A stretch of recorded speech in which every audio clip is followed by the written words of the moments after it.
آج کے ہمارے اس پروگرام کے دو حصے ہیں۔ پہلے حصے میں ہم بات کریں گے سلیکشن بورڈ سے متعلق، جو کہ ملتوی کر دیا گیا ہے۔ 23 دسمبر کو ہونے والا یہ اجلاس آخر کیوں ملتوی کیا گیا ہے، اس کی کیا وجہ ہے، اور ملتوی کروانے والے کون ہیں اور وہ کیا چاہتے ہیں، اس پر آج کے پروگرام میں ہم ڈیٹیل سے بات کریں گے۔ پروگرام کے اگلے حصے میں ہم بات کریں گے کہ کس طریقے سے گزشتہ روز جو ہے سندھ کے وزیر اعلیٰ مراد علی شاہ نے جو ہے وہ سابقہ آئی جیز کی ایک کانفرنس سے خطاب کرتے ہوئے انہیں آڑے ہاتھوں لیا، انہیں آئینہ دکھانے کی کوشش کی اور انہیں بہت زیادہ لان تان کیا اور انہیں ان کی کمزوریوں سے اور ان کی ذمہ واریوں سے آگاہ کیا۔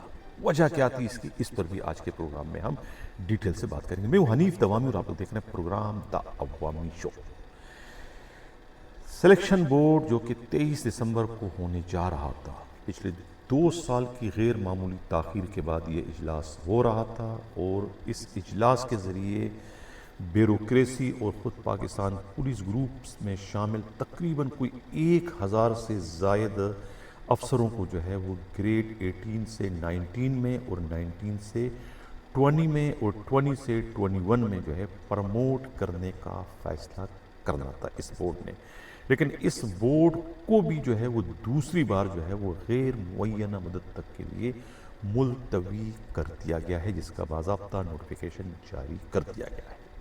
اسلام آباد سے ہمارے نمائندہ خصوصی قیامت گل نے جو ایک رپورٹ بھجوائی ہے، ان کی رپورٹ کے مطابق چونکہ یہ جو بورڈ تھا، اس بورڈ سے پہلے ہائی پاور بورڈ کا اجلاس ہونا تھا، لیکن وہ اجلاس نہیں ہو رہا تھا، خود بلاول زرداری بھٹو کی مصروفیت کی وجہ سے، جنہوں نے کہا تھا کہ وہ 27 دسمبر تک جو ہے انہیں سر کھجانے کی فرصت نہیں ہے، کیونکہ 27 دسمبر کو پاکستان کی پہلی خاتون وزیر اعظم محترمہ شہید بے نظیر بھٹو کی جو ہے وہ شہادت کا دن ہے، تو لہٰذا وہ اس میں مصروف ہیں، وہ اس ہائی پاور بورڈ کے اجلاس میں شرکت نہیں کر سکتے، اور سلیکشن بورڈ کا اجلاس جو ہے وہ ظاہر ہے کہ 23 دسمبر سے ہونا تھا، لہٰذا اس اجلاس کو ملتوی کر دیا گیا۔ ملتوی خود حکومت کی جانب سے نہیں کیا گیا، کیونکہ اگر حکومت کی جانب سے ملتوی ہونا تھا تو اس کا اعلان ہی نہیں کیا جاتا۔ اعلان ہی 2 روز پہلے جو ہے خود سیکرٹری اسٹیٹ جو ہے ڈاکٹر انعام اللہ دارجو کی جانب سے جو ہے اس کا اعلان کیا گیا تھا ایک نوٹیفیکیشن کے ذریعے کہ 23، 24، 25 اور 27 دسمبر تک جو ہے یہ سلیکشن بورڈ کی جو ہے سینٹرل سلیکشن بورڈ کا جو ہے وہ اجلاس ہوں گے، جس میں جو ہے 18، 19، 20 اور 21 کے جو ہے افسروں کو جو ہے وہ پرموٹ کرنے کا فیصلہ کیا جائے گا۔ لیکن اب یہ اجلاس کو ملتوی کر دیا گیا۔ کہا یہ جا رہا ہے کہ گریڈ 20 کے جو افسران ہیں، گریڈ 20 کے جو افسران ہیں جنہوں نے گریڈ 21 میں پرموٹ ہونا ہے، اب چونکہ ہائی پاور بورڈ کا اجلاس بعد میں ہوگا، تو ہائی پاور بورڈ میں کتنے افسران جو ہے وہ انہیں گریڈ 21 سے 22 دیا جا رہا ہے، جتنوں کو پرموٹ کیا جائے گا اتنی سیٹیں خالی ہو جائیں گی، تو ان سیٹوں کو بھی جو ہے وہ اس میں کنسیڈر کرنا تھا، تاکہ وہ گریڈ 20 کے افسروں کو فائدہ ہو سکے اور انہیں گریڈ 21 میں پرموٹ کیا جا سکے۔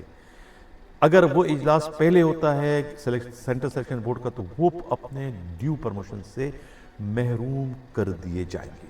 طریقہ کار تو یہ تھا کہ وہ اجلاس اگر ہو بھی جاتا تو جو اس میں موضوع ہے انہیں آپ موضوع قرار دیں، جیسے سے آگے سیٹیں خالی ہوتی ہے ان کو نوٹیفیکیشن ان کا سیپریٹ آپ جاری کر سکتے ہیں، لیکن انہیں صبر نہیں آ سکا پنجاب کے بیوروکریٹ کو، انہوں نے جو ہے وہ دباؤ ڈال کر جو ہے یہ اجلاس ہی ملتوی کرا دیا، یعنی کہ جب ہائی پاور بورڈ کا اجلاس ہوگا تو اس کے بعد ہی سلیکشن بورڈ کا اجلاس ہوگا، تاکہ گریڈ 20 کے بیوروکریٹ اور گریڈ 20 کے جو پولیس گروپ کے افسران ہیں انہیں بھی جو ہے وہ گریڈ 21 میں پرموٹ کرنے کا موقع مل سکے، اس لیے انہوں نے اپنا اثر و رسوخ استعمال کر کے یہ 23 دسمبر کو ہونے والا سینٹرل سلیکشن بورڈ کا جو اجلاس ہے اس سے ملتوی کروا دیا۔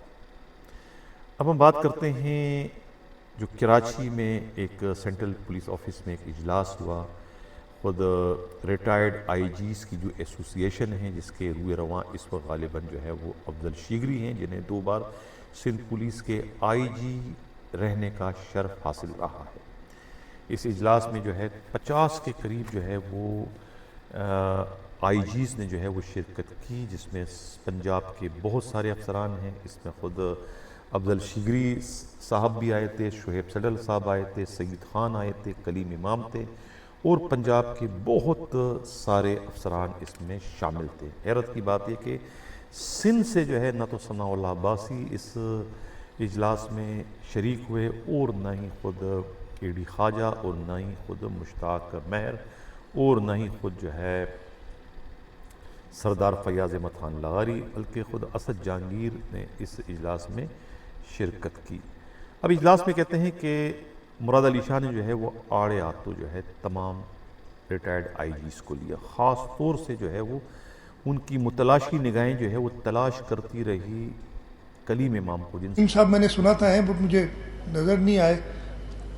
sitting right at the back, you should come in front, Kaleem صاحب. کلیم صاحب has worked with me. اگر ہم کسی افسر کی بات کرتے تھے کہ یہ اس کو کسی نے کہا ہے اس کو لگا دیں، سمجھ کہتے سر اس کی تھوڑی انٹیگریٹی ڈاؤٹ فل ہے. So the prime issue is the integrity of the officer, it's not the political pressure. So if there was no integrity issues why should there be any political pressure? تو یہ چیز ہے کہ it's more important. Similarly the other social pressures. اس وقت جو ایک بہت بڑا پریشر اور ہم نے ریسنٹلی دیکھا بھی ہے is the religious extremism pressure that the police has, or for that matter we have. ہم الگ نہیں، ہم اسی سوسائٹی کے لوگ ہیں. So we have this pressure کہ ہم کسی ایکسٹریمسٹ کے کہنے پہ ہم وہ کام نہیں کرتے جو ہمیں کرنا چاہیے. بٹ انفارچونیٹلی جب بھی وہ انٹرفیئرنس کی یا ہم کہتے ہیں بات آتی ہے تو ہم امیڈیٹلی سب کے دماغ چلے جاتے ہیں پولیٹیکل انٹرفیئرنس. ٹی وی پہ بھی سنتا ہوں میں یہ ہر جگہ پہ. But have you looked at other factors جو یہ بتائیں سوشل پریشرز جو ادھر آپ کیا آتے ہیں اوپر آتے ہیں. ان کی آخری جھڑپ ہوئی تھی جب وہ سندھ پولیس کے آئی جی تھے. ان کا اس وقت کا موقف بڑا اصولی تھا. وہ اپنے اختیارات کے حوالے سے اڑ گئے تھے، اور سندھ کے صوبائی وزیر اعلیٰ اپنے وزارت اعلیٰ کے گمن میں جو ہے وہ ان سے اکڑ گئے تھے کہ وہ پاورفل ہے. وہ کہہ رہے وہ پاورفل ہے، تو ان میں آپس میں ایک کلیش ہو گیا تھا. اس وقت ایک بدمزگی ہوئی تھی. اس کے بعد ان کا ٹرانسفر بھی ہوا تھا، اور بعد میں ان کے خلاف اینٹی کرپشن سے جو ہے وہ انکوائریاں بھی شروع کروا دی گئی تھی. تو وہ سب کچھ انہیں یاد تھا. تو وہ جیسے ہی آئے اس اجلاس کی صدارت کرنے، تو انہوں نے اپنی تقریر کی شروعات سے پہلے ہی ادھر ادھر دیکھے کہ وہ کلیم امام صاحب ہیں کہاں. وہ جب دیکھا کہ پیچھے بیٹھے ہوئے تو انہوں نے کہا کہاں آپ چھپ کے بیٹھے ہیں، آپ آگے آ جائیں. انہیں اشارہ کر کے آگے بلایا، انہیں خاص طور سے مخاطب کیا اور تمام لوگوں کی توجہ اس جانب مبذول کرے. اس کے بعد جو چترول کی گئی، اس کے بعد جو آڑے ہاتھوں لیا گیا، اس کے بعد جو تقریر انہوں نے کی، حالانکہ انہوں نے اپنی تقریر کی شروعات تو قائد اعظم کے وزن سے کی. بہت کچھ انہوں نے کہہ دیا کہ قائد اعظم نے یہ کہا، قائد اعظم نے وہ کہا، پولیس والوں کے لیے کہ پولیس عوام کے خادم ہیں، پولیس کو عوام کی خدمت کرنی چاہیے، کمیونٹی کی خدمت کرنی چاہیے. پھر انہوں نے ایک عجیب سی منطق کا استعمال کیا کہ بھئی حکومت کسی کو لگانا چاہتی ہے، کسی کی پوسٹنگ چاہتی ہے، تو وہاں سے اعتراض آتا ہے کہ بھئی یہ بیڈ کریکٹر کا ہے، یہ تو کرپٹ ہے، یہ تو یہ ہے، یہ تو راشی ہے. ان کا یہ کہنا تھا کہ پولیس افسران راشی ہوتے ہیں اور خمیازہ جو ہے وہ حکومت وقت کو جو ہے وہ بھگتنا پڑتا ہے. سوال یہ ہے کہ اول تو حکومت کا یہ کام ہی نہیں ہے ٹرانسفر پوسٹنگ کا کہ آپ کسی کی پوسٹنگ کیوں کرتے ہیں. یہ تو آپ کا مینڈیٹ نہیں ہے، یہ تو آپ کا ڈومین نہیں ہے، یہ تو آپ کا اختیار ہی نہیں ہے کہ آپ کسی کو ڈی آئی جی لگائیں، آپ کسی کو ایس ایس پی لگائیں. آپ کو کیا پتہ ہے کہ کون سا ڈی آئی جی کیسا ہے، آپ کو کیا پتہ ہے کہ کون سا ایس ایس پی کیسا ہے، آپ کو کیا پتہ ہے کون سا ڈی ایس پی کیسا ہے، کون سا ایس ایچ او کون سا ہے. اگر ایک پولیس کا جو ایک سرجن جو ہوتا ہے جس نے آپریشن کرنا ہے، اگر انہیں ان کی مرضی کی ٹیم نہ دی جائے، انہیں ان کے مرضی کے آپریشن کے آلات نہ دیے، تو کیسے وہ آپریشن کرے گا.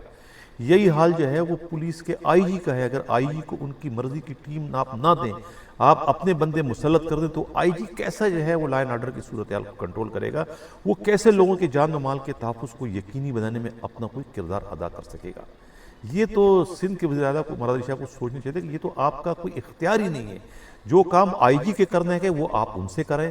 آپ کا کام تو نہیں، آپ کا کام وزراء سے جواب طلبی کرنے کا ہے. آپ آئی جی سے جواب طلبی ضرور کر سکتے ہیں، لیکن آئی جی کے کاموں میں براہ راست آپ کو مداخلت کرنے کا کوئی اخلاقی طور پر، کوئی قانونی طور پر اختیار نہیں. کسی بھی جمہوری ملک میں ایسا کبھی بھی نہیں ہوتا. آپ احتساب کا عمل جاری رکھیں، لیکن انہیں کام کرنے کا تو موقع دیں. آپ ان کے کاموں میں مداخلت کرتے ہیں، آپ اپنی مرضی کے ایس ایچ او لگاتے ہیں، آپ اپنی مرضی کے ڈی ایس پی لگاتے ہیں، آپ اپنی مرضی کے جو ہے ڈی آئی جی لگاتے ہو، آپ اپنی مرضی کے ایڈیشنل آئی جی لگاتے ہو. تو پھر آئی جی سے آپ کیا پوچھو گے؟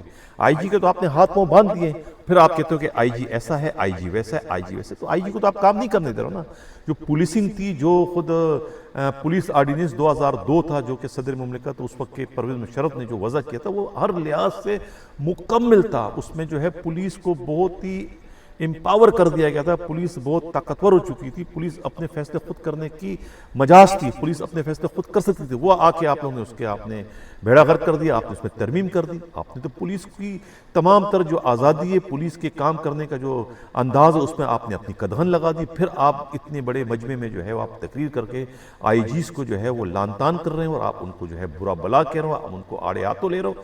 یہ تو کوئی میرا خیال ہے کہ کوئی اچھا مثال جو ہے وہ سندھ کے صوبائی وزیر اعلیٰ مراد علی شاہ نے قائم نہیں کی. ان کو آڑے ہاتھوں لے کر لگ گیا رہا کہ سارا یہ پلاننگ تھا. اور اس پلاننگ میں مجھے لگتا ہے کہ سندھ پولیس کے آئی جی کو شاید اس کا علم ہو یا شاید اس کا علم نہ ہو. لیکن اگر علم نہ ہو تو وہ سندھ کے آئی جیز اس تقریب میں ضرور شامل ہوتے ہیں، جس میں مشتاق مہر بھی شامل نہیں تھا، جس میں ثناء اللہ عباسی نہیں تھا، بار بار مجھے کہنا پڑا جس میں اے ڈی خواجہ بھی نہیں تھا، جس میں خود سردار فیاض احمد خان لغازی بھی نہیں تھے. وہ کیوں نہیں آئے؟ کیا ان کو علم تھا کہ ان کی کلاس دی جائے گی؟ اس پوری جو تقریب تھی اس میں جو ہے وہ مراد علی شاہ نے جو ہے وہ آڑے ہاتھوں لیا. اب وہ کیا ان کی اصلاحات کریں گے؟ وہ اپنی اصلاحات کے لیے تو یہ ساری اتنی بڑی میٹنگ ہوئی تھی، اتنا بڑا اجلاس ہوا تھا، اس پورے اصلاحات کا تو آپ نے بیڑا غرق کر دیا. آپ نے پولیس کی نیت پر، پولیس کے کاموں پر تو آپ نے ایک نہیں، دو نہیں، 50 قسم کے آپ نے اعتراضات کھڑے کر دیے. تو یہ تھا ناظرین آپ کا آج کا ہمارا پروگرام. کیسا لگا اپنا فیڈ بیک ضرور دیجیے گا. اسی کے ساتھ اجازت چاہتا ہوں. اللہ حافظ.